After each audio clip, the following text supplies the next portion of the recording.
What's happening? What's shaking? Welcome back once again to the Royal Archives. You guys seem to like this, so we're gonna keep it going. So I have a new one for you. We will be talking about Pokemon Legends ZA today. Pokemon Legends ZA takes, of course, your standard Pokemon game with a purpose of collecting all the Pokemon, raising them, training them, battling them, and putting them in a story aspect, kind of like how the previous game before this, Legends Arceus, worked. You arrive in Luminos City to start a new. Actually, I think it was supposed to be a vacation at first, but I think you end up like staying full time, and you get involved with some people, like Team MZ, that gets you involved with the city's citywide tournament, the ZA Royale, as you go to climb the ranks and look to achieve rank A to have your wish granted.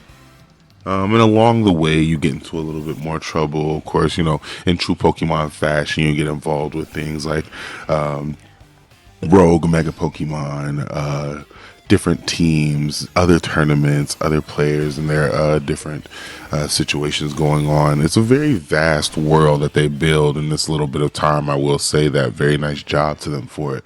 Overall, I really did enjoy the game. I did have a lot of fun with it, and I'm actually really not done with it. I just got done with the main story, and I felt like that was enough to give enough of a breakdown for it. As far as the game goes, like I say, I did really enjoy it, but I also know that I had a couple cons, and just like the last one, we'll go over both of them here shortly. A couple pros and cons for the game in their Royal Archive fashion. I have a ton of pros, and very little cons, but they're big ones. They're really big ones, because I'm kind of disappointed at Game Freak at the fact that there's still a lot of things in the Pokemon series that we don't have. But I'm gonna start off with the positives first, because like I said, I still have a bunch of those. So with the game in general, like I said, there's a ton to do. Of course, you have your Pokédex completion. There are research tasks that you can do. Of course, there's shiny collecting if that's your fancy. It's not mine. I think I only caught like a shiny. I think two. But yeah, I did not want to do the shiny hunting. But there's a ton of little side quests that get you things like extra items, certain Pokemon trades, exclusive forms.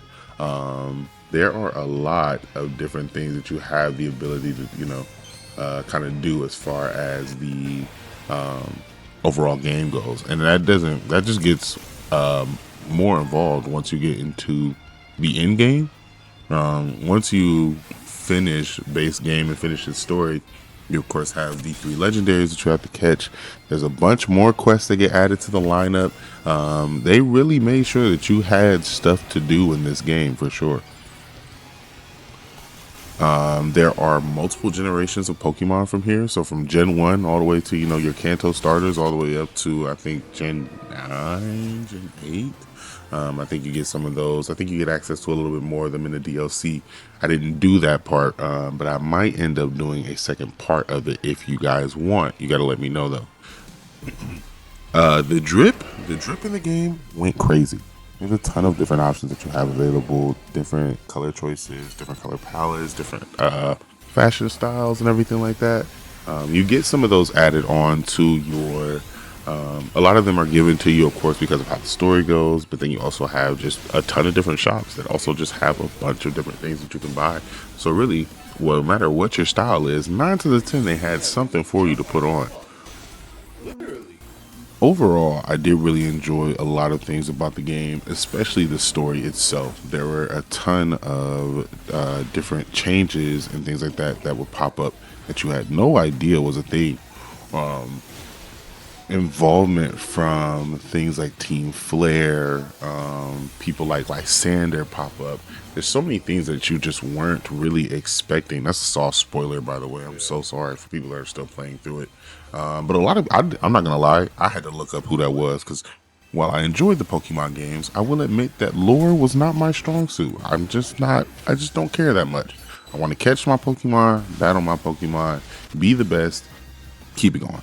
With that said, though, the ZA Royale, like the grind for it in general, wasn't necessarily as hard as I made it. I won't try to spoil anything else about the game, but um, the climb for it was definitely not as bad as they made it seem. And in the meantime, if you needed to do any grinding or anything like that, that was the first thing to go with.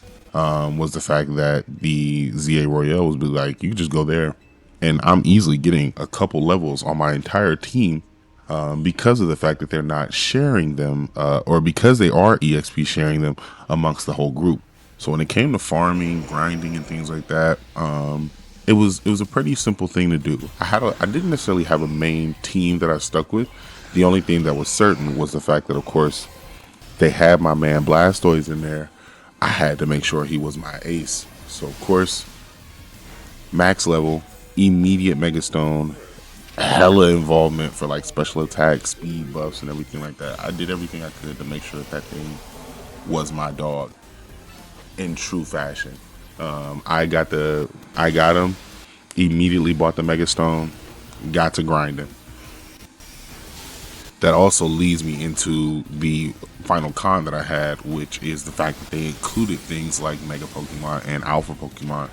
I will easily admit that those are my two favorite features that we have available, in the Pokemon universe. Mega Pokemon were super cool. Most of the designs are super tough, really nice, really clean. And then the Alpha Pokemon, who just didn't like having giant Pokemon. I'm not gonna lie to you. Most of the Pokemon that I would sit there and grind out and find out for, as soon as I found a Mega for it, I didn't want to play with you anymore. I got the bigger version of you now. And it also usually had a special move that we had access to. That's gas. That's what I'm talking about from a power up. That's what I want from a power up. I want to feel powerful, like nothing, nothing more, nothing less. And Alpha Pokemon and Mega Pokemon are easily the two best ways of doing that. The other ones are cool. Except Z moves, those were garbage. Z moves were bad. Gigantamax wasn't too terrible. I enjoyed my playthrough of Pokemon Sword and Shield. I did that a really long time ago, but I enjoyed a lot of that too. But nothing will beat a Mega Pokemon. And then the introduction of Alphas took way higher precedent than some of the others. So, really, really good job with including my personal favorites as far as the Pokemon system goes. I think in general, for people that are fans of the Pokemon series, I think this game is really good for you. Now, being a Pokemon fan, I also have a ton of issues that I had with this game. But they're all just personal things that I feel like at this point in time, for how much gaming has advanced, that Pokemon shouldn't be dropping the ball on.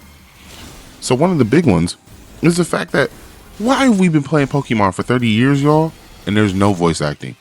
Even now, the background footage that you'll see right now is from like kind of like the final ending of the game and everything like that, at least as far as the main story goes. Nobody's talking. How have we gone 30 years and we still got text bubbles and subtitles? Granted, as an anime nerd, love a subtitle, right? But you telling me nobody speaks? We don't got no way to get no type of nothing. All we got are Pokemon chirps and a really good soundtrack. I didn't include that in my pros, but we gonna throw that back in there. There was a really good soundtrack to the game. Back to my cons. Um, Give us, if the next Pokemon game doesn't have voice acting, count me out, because there's no way that we shouldn't have it at this point. Give us voice acting, Game Freak. Hear me and hear me good. I'm not done. um, a lot of the story and as far as discovery in the game requires you to go across the rooftops of certain buildings. And they give you ways to do it. Most of them are connected. There are ladders, there are bridges. They have this system called the hollow elevators to get to the top of some of the buildings. But a lot of the buildings, you got to parkour over it. I got to do all this parkouring, all this jumping, dodging, dashing, gliding, and whatnot, and I can't get a simple jump. Come on, man! I can't just jump over a ledge. A little quick button. But there's no way that we did all this and I can't even just do a simple ledge jump. I can't just get over a curb without having to get to a certain point. Come on, Game Freak, lock in. The final one that I feel like Game Freak got to improve on. What is this little awkward handoff we do whenever we passing off something? People will describe this large item that they're passing to you, and all you just see is just a little drop in the hand out. Come on, man. Game Freak, listen to me. Even if you got to put a little more time into the game, I promise you're going to have the audience that's still going to sign up and do all this stuff. Don't disappoint us no more. Give me voice acting.